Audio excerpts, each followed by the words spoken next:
Hello folks, Mink here, welcome back to Mega Man 4, and yeah, now we go to the stage that probably has the most popular music from this game, Skullman, and I will admit, it is pretty good music.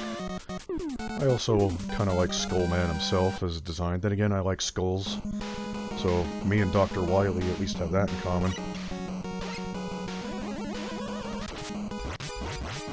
I appreciate skulls. I think they look pretty cool. I'm tempted to buy one of those, fish tank decorations, you know, the ones that are skulls. Just to have it sit on my desk. I think that would be pretty neat.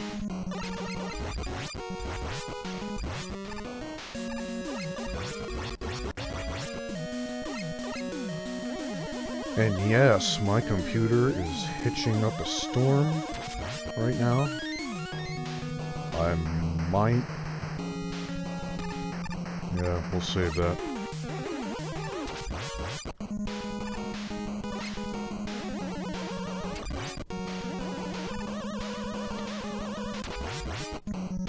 Let's see other things I can discuss.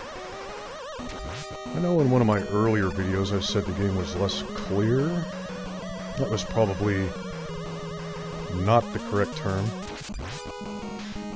What I meant to say was it's not as sharp looking, even though it is just as sharp looking. But what it is that it uses a different palette than the emulator I was using before. Unlike other systems, there is no exact defined palette for the NES. So, all these emulators are left to kinda guess on a palette. Because, you know, from TV to TV, it can look different. So this one chose to use this palette, which is perfectly fine. The colors are still definable, you know, purples are purple, blues are blue.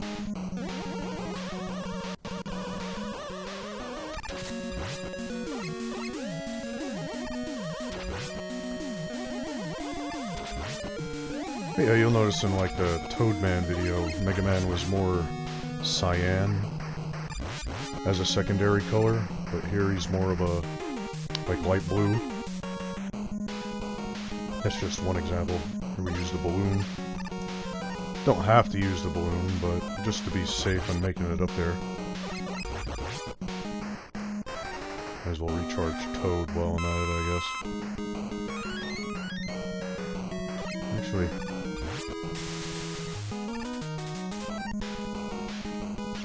just to have fun. One more.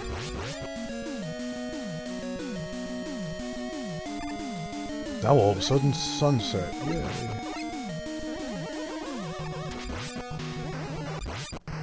Skeleton Joes.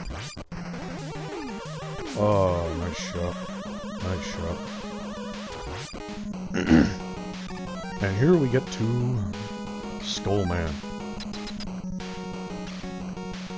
Supposedly designed by Dr. Cossack as a combat robot that mixes a perfect mix of offense and defense. Forced by Dr. Wily, of course. And I am completely sure that Wily also had a say in what scheme to go with here, hence skulls. You know, Dr. Wily just kind of loves giving himself away. But yeah, if you wanted to, you could come in here, not even have to pause the game and go to the bathroom, get a snack or a drink or something, and come back and you'll still be standing here. Skullman is kind of a more you act first and he'll react to you kind of robot. I don't exactly remember the difference between shooting and moving, but I know there is one. But yeah, he does not react to jumping, however. But if you move, oh, okay, that causes him to shoot. There's the skull barrier, which he does not move or shoot at you. And I am playing like shit, as usual. Why should anybody be surprised at this point? Oh, man. But anyway, he's down. And we get the skull barrier, which is the second of the shield weapons in the series. I know a lot of people like to diss the skull barrier and say it's probably the least useful. And I can see that.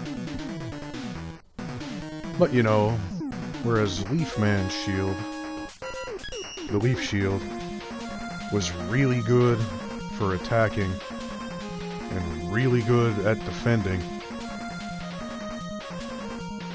you couldn't really do anything with it, you know, it forced you to stand in place when defending. Honestly, kind of like Skullman does in his fight, he just kind of stands there with it. But, yeah. So as a defensive option, you're just forced to stand there, which is kind of limiting with the defense. The skull barrier, on the other hand, lets you move around, you can run, jump.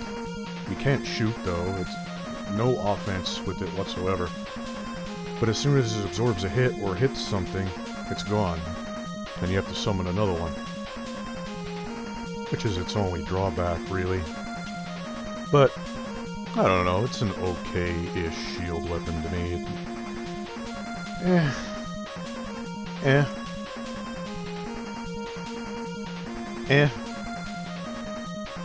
But yeah, until next time, folks, this is Mink saying goodbye.